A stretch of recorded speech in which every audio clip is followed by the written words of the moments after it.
Hi, good morning எல்லாருக்கும் வணக்கம். நான் இன்னைக்கு 4 விதமான விநாயகர் பெண்டன்ட் பண்ணியிருக்கிறேன். அது ஸ்டென்சில் கட்டிங்ஸ் வச்சு நம்ம இன்விடேஷன்லலாம் வரும்ல விநாயகா இது ஒட்டி, அது எடுத்து வச்சுருந்தேன். அதை வச்சு நான் பண்ணியிருக்கிறேன். இன்றைக்கி நான் இதில் இதோ இந்த வீடியோ இந்த பெண்டன்ட்டு எப்படி மேக் பண்ணுறது அப்படிங்கிறத அடுத்த வீடியோவில் காமிக்கிறேன்.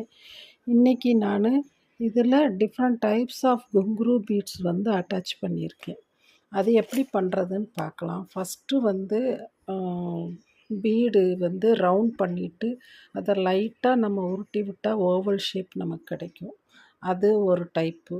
இன்னொன்று ரவுண்ட் ஷேப்பு நம்ம பண்ணியிருக்கிறோம் ரவுண்ட் பீடு அப்படின்னா அந்த ஃப்ரண்ட்டில் மாத்திரம் நம்ம கொஞ்சம் அழுத்தம் கொடுத்து இது பண்ணான்னா நமக்கு டியர் ட்ராப்ஸ் கிடைக்கும். இப்போ நான் டியர் ட்ராப்ஸ் ஒரு பெண்டன்ட்டில் நான் அட்டாச் பண்ண போகிறேன்.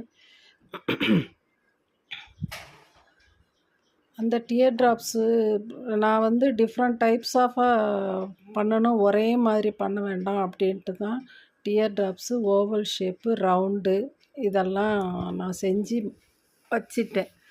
அதைத்தான் ஒவ்வொன்றா ஒவ்வொரு பெண்டன்ட்லேயும் நான் மாட்டி வச்சுருக்கிறேன். இப்போ வர்ற விநாயகர் சதுர்த்திக்கு நாம் இதை காமிக்கலாம், கற்றுக்கிறவங்க இதை பார்த்து கற்றுக்கட்டும் அப்படின்னு சொல்லி தான் நான் இந்த வீடியோ போட்டிருக்கேன். டியர் ட்ராப்ஸ் எப்படி பண்ணுறதுன்னு நான் இந்த வீடியோவில் நான் காமிக்கலை, சாரி.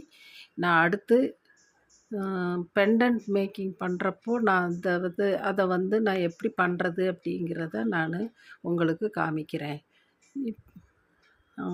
இதில்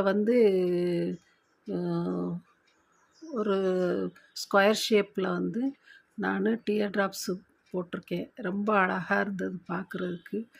அடுத்து ஒரு டியர் ட்ராப், அடுத்து ஒரு ஸ்கொயர் ஷேப் பெண்டன்ட்டில் நான் ஓவல் ஷேப் மாட்டிட்டேன். அதுவும் அழகாக இருந்தது. அதில் நம்ம பீச் கலர் அடித்தோம் அப்படின்னா பவளப்பாசி மாதிரியே இருக்கும் பார்க்குறதுக்கு. அதனால் அதை மைண்ட் பண்ணி நான் அதை வச்சுருக்கிறேன். இந்த ரவுண்ட் ஷேப்லலாம் ரவுண்டு பீட்ஸ் வச்சுருக்கிறேன். சென்டரில் மாத்திரம் ஒரு டியர் ட்ராப்ஸ் தொங்குற மாதிரி வச்சுட்டேன். எல்லாமே அழகாக வந்திருந்தது. உங்களுக்கு பிடிச்சிருந்ததுன்னா கமெண்ட் பண்ணுங்கள். நெக்ஸ்ட் வீடியோவில் பார்க்கலாம்.